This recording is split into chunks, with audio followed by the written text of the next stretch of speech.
addressing two questions. One, how does family dynamics impact kinship care? Number two, what's unique and different about family dynamics in kinship care? And what implication does it have for you in your practice? That's really what I'd like to address. Let me start by asking you some questions. In your contact with families and kinship families, who's usually the caregiver? Grandparents. Grandmothers or grandfathers? I've had both. Okay, all right. Maternal or maternal? Maternal or paternal grandmother? Both. Both, okay. Are they caring for one or more children, or two or three? What have you been seeing, the numbers? One or two. Yeah. Multiple? Rarely do you see just one. All right, it's usually multiple, especially with that move towards sibling placements. Are they usually multi or single-headed households? What are you seeing in the field? Both? Most are single-headed, okay? So let me kind of start with that profile. Primarily talking about grandparents, grandmothers. What do you suspect in terms of maternal and paternal? Which one do you think is more prevalent? Yeah, maternal, that's exactly what we're seeing, okay? Anybody got a theory about why maternal? Because you're right.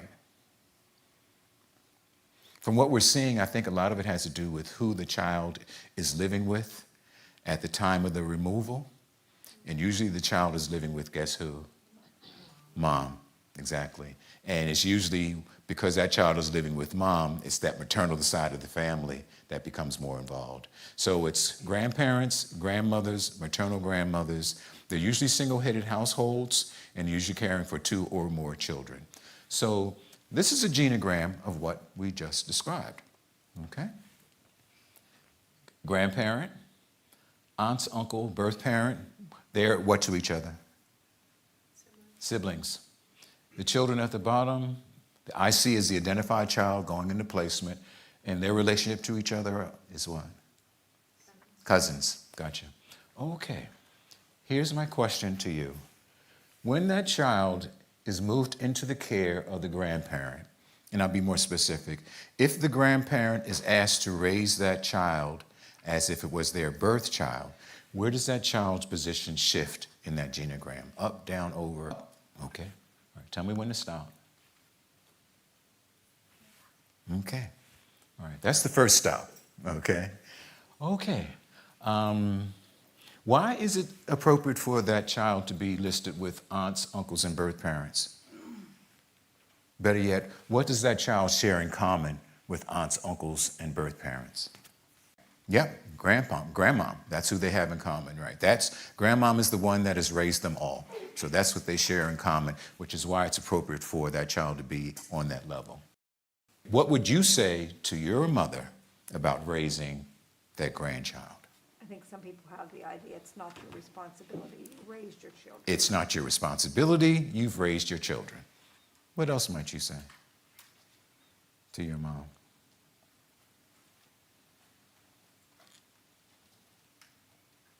You're too what? Too old. Who said the old word? The word. Yeah, okay. Very honest, right? What else might you say to mom? Are you sure you could do this? What do you think you might say to mom about your children? What might that response be?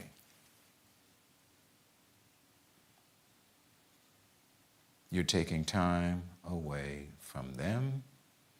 Suppose you don't get along with the birth parent. What do you think you might be saying to mom? It's her problem, her fault. It's her problem, it's his problem, it's their fault. Stop rescuing, stop enabling. You've been doing that all their life, and I'm tired of it. Can you hear the dialogue? Okay, all right. What do you think the birth parent might be saying to mom about raising that child? I'm still mom. What else?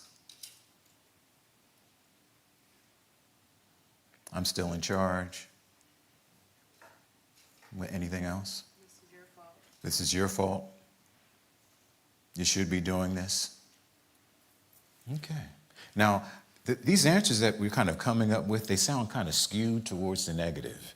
Now, there is a continuum where it could be thank you, I'll be there, I'll help you. Could be the birth parent, could be what the aunt and uncle could be saying. Mom could be saying thank you, I'll be back. Okay? But what you are giving me are real-time, immediate responses that you'll get in kinship care. Aunts and uncles can get very territorial and they can get very protective. And that's the instinct that does come out. Even though you're caring and you're going to be there, but what you're getting are real-time, immediate responses and reactions that grandmother is experiencing. So that's kind of why I want you to kind of go through, what that dialogue sounds like. All right, let's look at the birth child dyad. What might that birth parent be saying to that child, assuming the child is verbal? What does that dialogue sound like? Birth parent to child. I'm still your parent. I'm still your parent. Promises to get custody back. The promises, right? I'll be back.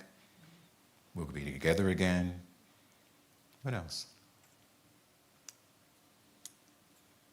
If there's a little tension between birth mom and mom, what else might that birth parent be telling the child? Listen to me over your grandparents. Listen to me over your grandparents. I still tell you what to do.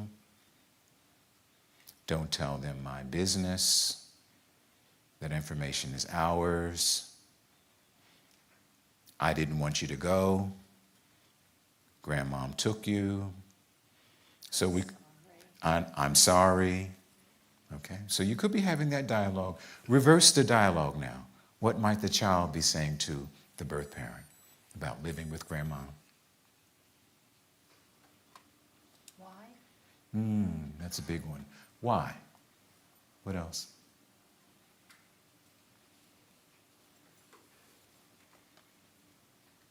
Did I do anything wrong? Why aren't you keeping me? When can I go back? Do I have to stay here?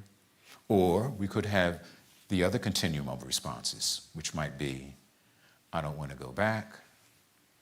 I want to stay here. I don't have to listen to you. I hate you. I'm going to tell grandmom on you. Yeah. So we've got a whole continuum of responses that can happen in terms of dyads, in terms of dialogues. Now we know children don't always go into the care of grandparents. We have children that also go into the care of aunts and uncles. So let's see what that looks like. Okay. These children who are what to each other? Cousins. With this child moving in, they might start relating to each other as what? Siblings. Okay, let's assume they've gone through the honeymoon period.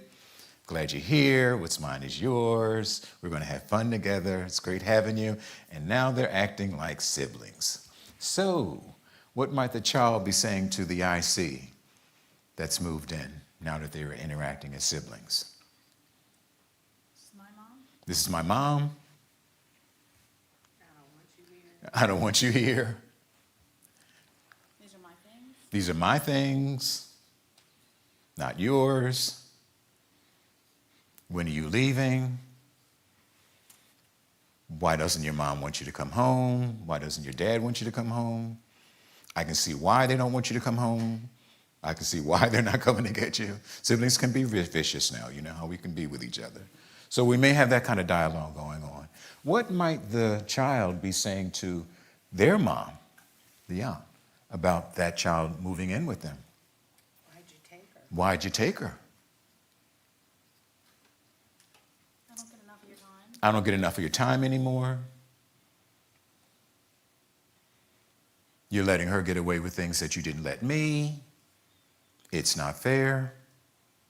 So I guess my whole point is that things change when you have children moving into kinship care.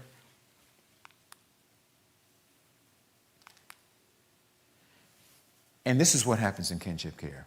When you move a child in kinship care, you are changing, and here's the key word, pre-existing relationships, responsibilities, roles, accountability, power, status, authority, loyalties. You get my drift? Things don't stay the same. And the word is pre-existing. And that's what makes it different from non-relative foster care and adoption. And the difference is because the triad, foster parent, birth parent, kinship caregiver, they didn't know each other in the past in foster care and adoption. In kinship care, they did, and they do, and they had a pre-existing relationship. And now you're moving this child into care, and you're asking everyone's relationship to change. Grandmom is now acting like what? Mom. Cousins are now starting to act like what? Siblings. Aunts and uncles are starting to act like what with each other? Siblings. Okay? The birth parent is now acting like what with the mom, with the grandparent? Subordinate. Accountability has changed, power has changed, status has changed, and it impacts the entire system. So I guess my point is, what's very significant here is that when we talk about kinship care, you've got to be aware of what's changing, because here's your problem and here's your work. Members in kinship care feel as though they have the same rights, entitlements, and privileges that they had before the child was placed. I'm still mom. What are you doing here? This is my mom, not yours. Don't call her mom. She's not mom to you. So they think that they have the same rights, the same privileges that they had before the child in place. And the work that you have to do is getting people to accept their new roles, their new relationships, and their new interactions with each other throughout the system. That's the work. That's the challenge in kinship care. You don't have that same challenge in non-relative foster care and adoption because there was no pre-existing relationship. Foster parent starts off as foster parent. Adoptive parent starts off as adoptive parent. Their power, their authority, their roles are real clear from the very beginning. They don't have to worry about changing anything from the past. There's no relationship they have to change with in the past. Loyalty starts with the child. It's not going to be with the birth parent, so we don't have to change that. Attachment starts with the child that's coming to the home. It doesn't start with the birth parents. So there isn't that change and confusion that has to go on. So your challenge and the challenge for caregivers is getting everyone to accept those new roles and new relationships, because if they don't, this is what can happen. Realignments, resistance, sabotage, collusion. You're going to have to get new buy-in within the family, and there are going to be losses that you have to address. The resistance is going to come from the fact, and a lot of this has to do with the fact of, I want the same power, the same relationship, the same status, the same loyalties that I had before the child moved in. I want the same entitlements, I want the same roles, I expect to still have it, and if they're hurt, and if there's a hurt or loss, there could be loss. For the birth parent, what's the loss for the birth parent? Their own friend group, Excuse me? like their own social life. Yeah, the whole social life. What's their loss related to that birth child? They don't have the control. The control, the authority. That birth child is now starting to call who mom now? Grandmom. Yeah, so now there's a loss of a relationship. The attachment is now changed. This child begins to feel more attached to who? Grandmom than to birth parent. So that's the loss for the birth parent. What's the loss for the child? You don't really have the grandparent because now the grandparent's the mother. Excellent. I was working in the family where we started off here. This child was going to visit grandmom every week. No problem, real attached, had their own room, their own blankets. I'm thinking everything's going to be fine. This should be a real easy placement. Child moves in with grandmom, and then the child starts running away. 11, 12, and I'm trying to figure out what's going on, why they're running away. He says to me, well, I don't want to be here. I don't like it here. When my cousins come over, grandmom never says what to them? No. And grandmom always tells me no. So what had happened? Grandmom was relating to him as a what? A child. And she was still relating to the other cousins as grandchildren. His loss was who? Grandmom. And grandmom's loss was what?